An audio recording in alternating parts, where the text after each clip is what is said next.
சாண்டில்யனின் ராஜதிலகம். அத்தியாயம் 57. அச்சம் தந்த விளக்கம். சாளரத்து அருகே நின்ற ரங்கப்பதாகா தேவியை பின்புறத்தில் நெருங்கி அவள் அழகிய தோள்களை பற்றிய இளவரசனின் கைகள் அத்துடன் இல்லாததால் காதல் அத்தியாயம் தொடரவே செய்தது.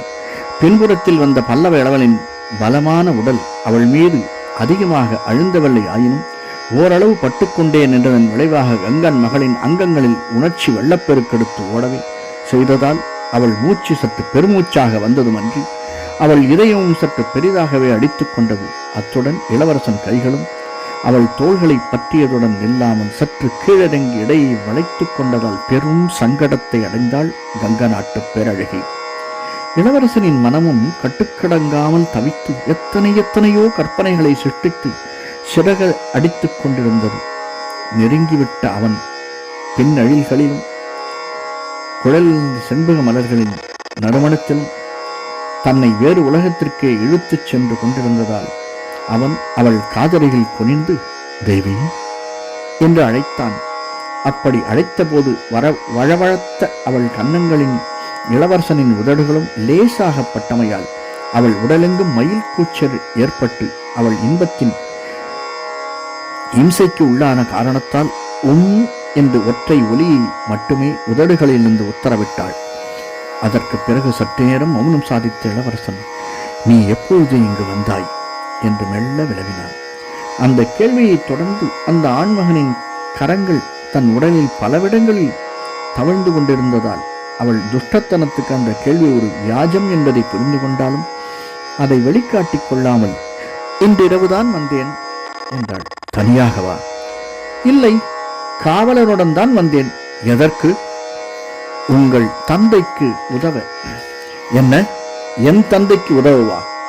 ஆமாம், அப்படித்தான் நினைத்து வந்தேன். ஆனால் இப்பொழுது உங்களுக்கும் தான் உதவுகிறேன்.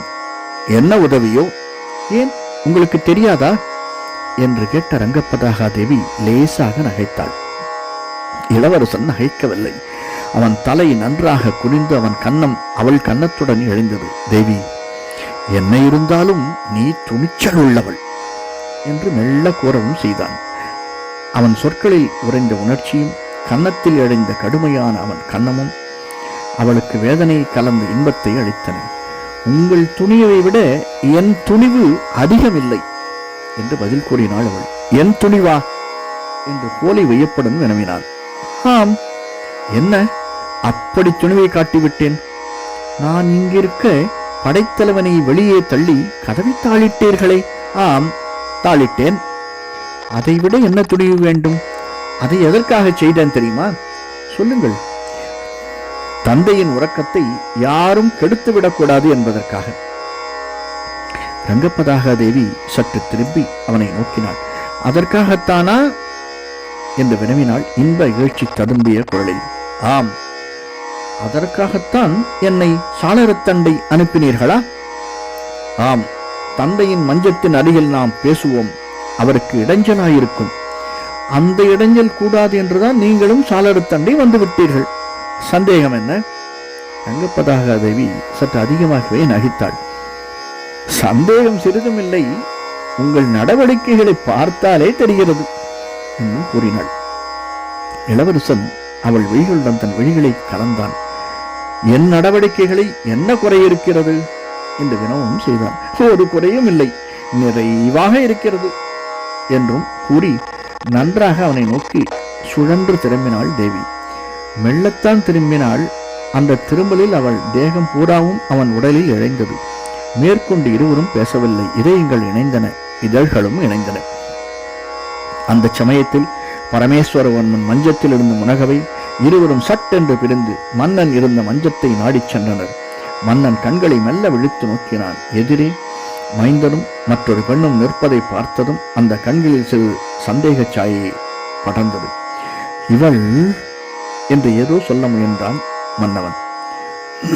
கங்க மன்னன் மகள், இவள்தான் உங்களை இங்கே கொண்டு வந்து சிகிச்சை செய்தவள் என்று கூறிய இளவரசன், கவலைப்படாமல் உறங்குங்கள், காலையில் பேசிக்கொள்ளலாம் என்று தெரிவித்து மருத்துவ பெட்டியில் இருந்த குப்பியை எடுத்து இன்னும் 2 துளி பச்சளை சாற்றை மன்னன் வாயில் ஊற்ற மன்னன் மீண்டும் கண்களை மூடிக்கொண்டான். பிறகு ரங்கப்பதாக தேவியை நோக்கி திரும்பி, தந்தை இனி காலை வரையில் எழுந்திருக்கவே மாட்டார் என அறிவித்தான். ரங்கப்பதாக தேவியின் இதழ்களில் வெட்க நகை அரும்பியது. உங்கள் பாடு கொண்டாட்டம்தான் என்றாள். உன் பாடு என வினவினான் இளவல். திண்டாட்டம்தான். இளவரசன் சிறிது நேரம் ஏதும் பேசவில்லை. அறையில் சற்று அங்குமிங்கும் உலாவினான். திடீரென்று அவள் எதிரில் நின்று சொன்னான், பல்லவ குலத்தினர் இதுவரை எந்த அதர்மத்திலும் ஈடுபட்டதில்லை. இதுவரை நடந்ததெல்லாம் பல்லவ குல தர்மம் போலிருக்கிறது என்றாள் தேவி. காதலிப்பது அதர்மமாக எங்கும் கூறப்படவில்லையே. விவாகம் ஆண்பும் முன்பு பெண்களை தொடுவது கூடுவது எதுவுமே அதர்மமில்லை. அப்படியா? சாகுந்தலம் என்ன சொல்கிறது? துஷ்யந்தன் சகுந்தலையை அடைஞ்சதாக சொல்லவில்லையா? ஓஹோ, என்ன ஓஹோ? காளிதாசனிடம் போய்விட்டீர்கள். காளிதாசன் தர்மமில்லாததை எழுதவில்லையே. எதற்காக எழுதினாரோ? உங்களுக்கு இப்பொழுது சௌகரியமாய் இருக்கிறது. அவளை கூர்ந்து நோக்கினான் பல்லவ இளவல். அவள் கண்களில் இருந்த அழைப்பை கவனித்தான். பெருமூச்சின் விளைவாக எழுந்து எழுந்து இறங்கிய பருத்த மார்புகளை கண்டான். அவஸ்தையால் அவள் திரும்பிய போது இடையின் இணையில்லா மெழுகரை கண்டான். 1000 மோகனாஸ்திரங்கள் அவள் உடலிருந்து வெளிப்பட்டதை உணர்ந்தான். அவற்றின் தாக்குதலால் திணறவும் செய்தான்.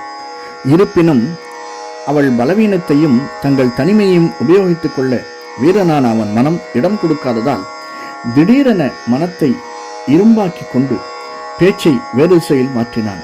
தேவி, போர் நிகழும் இந்த இடத்திற்கு உன்னை ஆச்சாரியர் எப்படி அனுப்பினார் என்று வினவினான் திடீரென்று. அந்த கேள்வி அவளை சுயநிலைக்கு கொண்டு வந்து விட்டதால் அவள் அவனை தைரியமாக நிமிர்ந்து நோக்கினாள். ஆச்சாரியர் அனுப்பவில்லை என்றாள் திடமாகிவிட்ட குரலில். வேறு யார் அனுப்பியது என்று வினவினாள் இளவல்.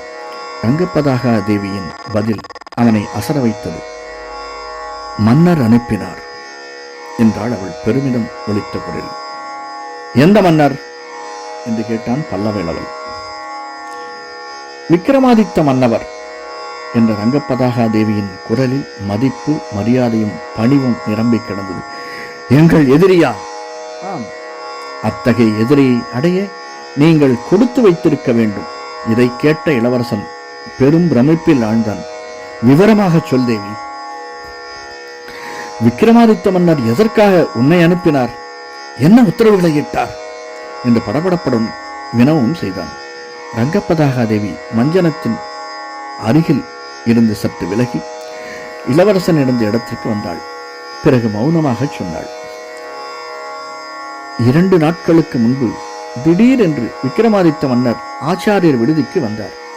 அப்பொழுது நானும் மைவழியும் ஆச்சாரியரும் பூஜை அறையில் இருந்தோம். ஆச்சாரியர் கண்களை மூடிக்கொண்டு தியானத்தில் இருந்தார். மன்னரும் உள்ளே வந்து ஒருபுறம் ஓசைப்படாமல் உட்கார்ந்து கொண்டார். ஆச்சாரியர் கண்களை விழித்ததும் வியப்புடன் மன்னரை நோக்கினார்.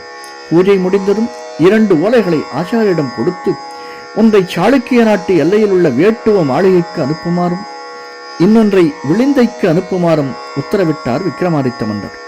அத்துடன் அவர் கூறினார், வேட்டுவ மாளிகைக்கு இந்திரவர்மன் மகள் செல்லட்டும், விளிந்தைக்கு கங்கன் மகள் செல்லட்டும் என்று.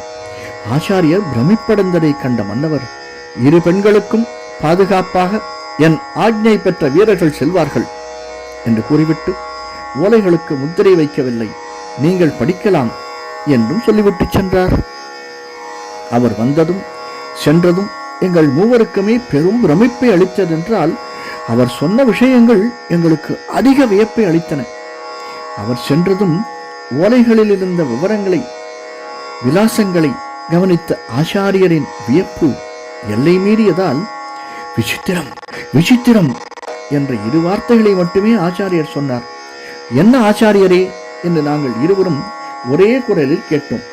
2இல் ஓர் ஓலை சாளுக்கிய நாட்டுக்கு எல்லையில் இருக்கும் ஸ்ரீ ராமபுண்ணிய அல்லவருக்கு எழுதப்பட்டிருக்கிறது, இன்னொரு ஓலை கங்க மன்னனுக்கு எழுதப்பட்டிருக்கிறது என்று ஆச்சாரியர் ஓலைகள் 2ஐயும் பிரித்து பார்த்தார். அவர் முகத்தில் பேராச்சரியம் தாண்டவமாடியது. பெண்களே, இந்த பாரதம் பெரும் மகான் ஒருவனை பெற்றிருக்கிறது என்றும் சொன்னார். ஓர் ஓலை பல்லவ இளவலை உடனடியாக வேட்டுவ மாளிகையிலிருந்து விடுதலை செய்யும்படி ஸ்ரீ ராமபுண்ணிய வல்லவருக்கு உத்தரவிடுகிறது.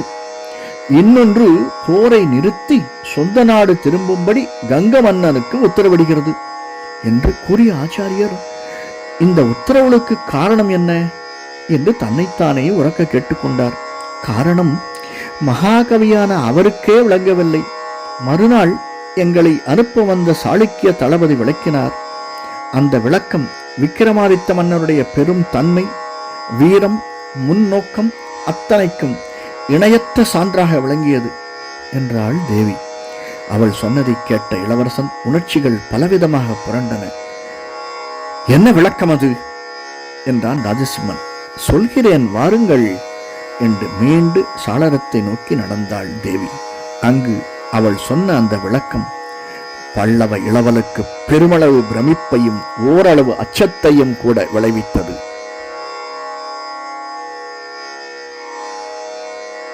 நன்றி. இந்த காணொலி பிடிச்சிருந்ததுன்னா லைக் பண்ணுங்க, சப்ஸ்கிரைப் பண்ணுங்க, ஷேர் பண்ணுங்க. வணக்கம்.